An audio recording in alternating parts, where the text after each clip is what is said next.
nkuko nkunze kubivuga rero, ubusobanuro bw'ijambo ry'Imana bwaragoretswe, ari kugira ngo tubugorore tugomba kujya ku isoko mu rurimi rw'Igiheburayo kugira ngo twumve koko ubusobanuro nyabwo ijambo ry'Imana rifite. Kubw'iyo mpamvu tugiye gufata Yohana rimwe twerekana ukuntu jambo yari Imana, jambo yahozeho, tugendeye ku itangiriro rimwe. Bigaragaze neza ko jambo koko yari Imana, yahoranye n'Imana, yariho.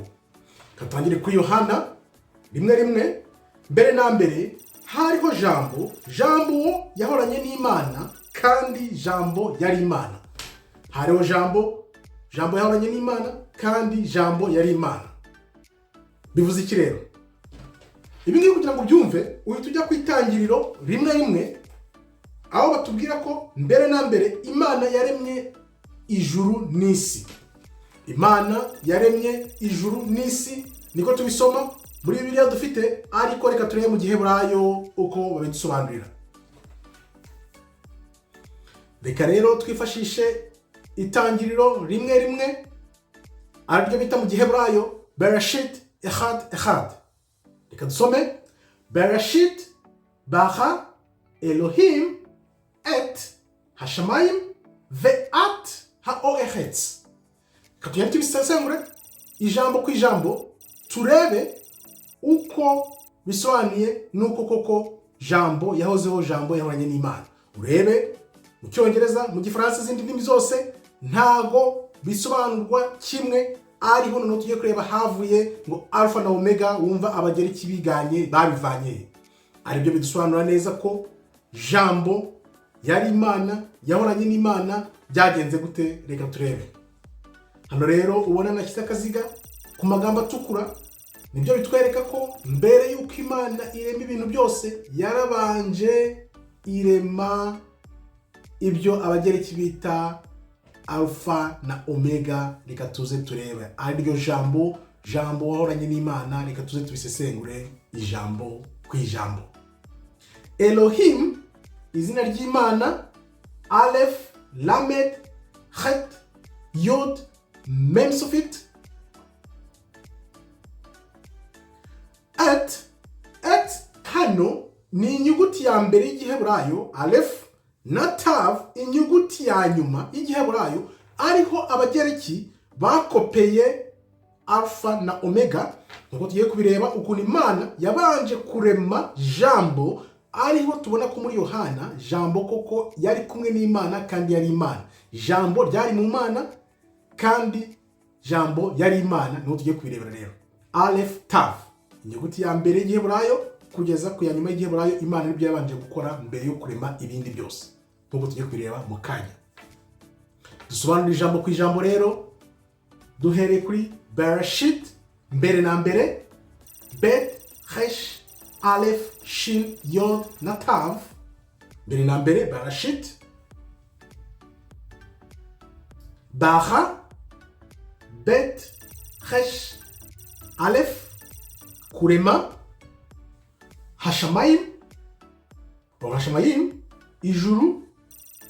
Het, Shin, Mem, Yod, Mem Sofit. Tuze turebe rero, nyuma y'ijuru hari Ve'at, Vav, Aleph, Tav, hamwe na Ha'oretz. Het, Aleph, Lesh, Tzadi, isi. Oretz, ubutaka, isi. Tubishyire hamwe rero, tubisomere rimwe, noneho turebe ukuntu jambo yariho, jambo yari kumwe n'Imana kandi yari Imana. Itangiriro rimwe, Bereshit echad. Bereshit bara Elohim at hashamayim ve'at ha'oretz. Hano ubona nandikisha umutuku n'akaziga k'umuhondo, at. Imana yaremye mbere na mbere, Aleph Tav. Yarabanje irema inyuguti Aleph Tav, irema ijambo. Yarabanje irema ijambo mbere yo kurema ijuru n'isi.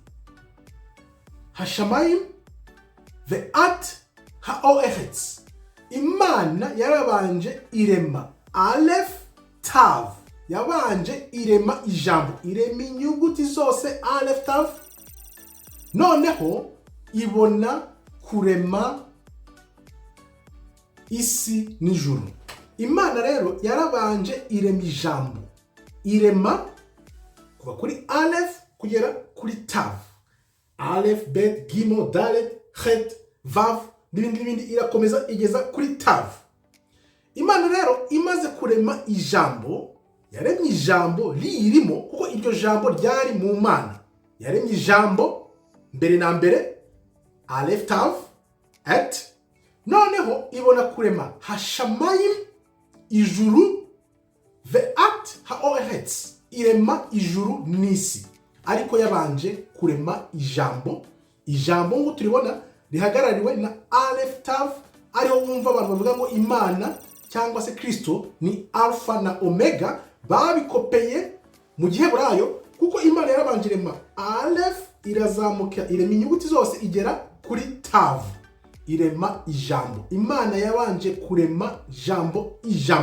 Ariho rero tubona ko Yohana 1:1 ko jambo yariho, jambo yahoranye n'Imana, kandi jambo yari Imana, bivuga ko rya jambo nyine ryari riri mu Mana niryo yakoresheje irema, irabanza irema iryo jambo riza mbere, ariwe Kristo Aleph Tav, bavuga ngo niwe ntangiriro n'impera mbere ya byose.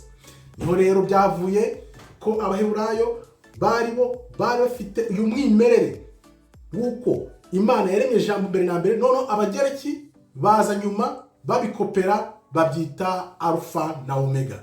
Ngayo nguko rero ho byavuye, uko Yohana 1:1 isobanurwa n'itangiriro 1:1.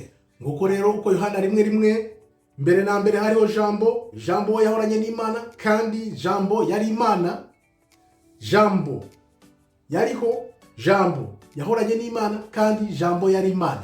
No kuvuga ngo rya jambo nyine Imana yabanje kurema Aleph kugera kuri Tav, iryo jambo ryari riri kumwe n'Imana, Imana noneho riyisokamo, riyivamo, ari ryo ryaje kurema ijuru n'isi. Nuko nguko rero dusuye ku itangiriro tureba uko Imana mbere ya byose yaremye isi n'ijuru. Ariko icyo batakubwira muri izi Bibiliya dufite z'ibyongereza, ibifaransa n'izindi ndimi zose, ntago bakubwira ko jambo waremwe mbere na mbere yari Kristo, ari ijambo nyine ryari mu Mana. Nuvuga ngo ijambo ryavuye ku Mana, noneho rikoreshwa mu kurema n'ibindi byose tubona uyu munsi. Murakoze rero, Imana ikomeze barinde. Shalom, shalom, shalom.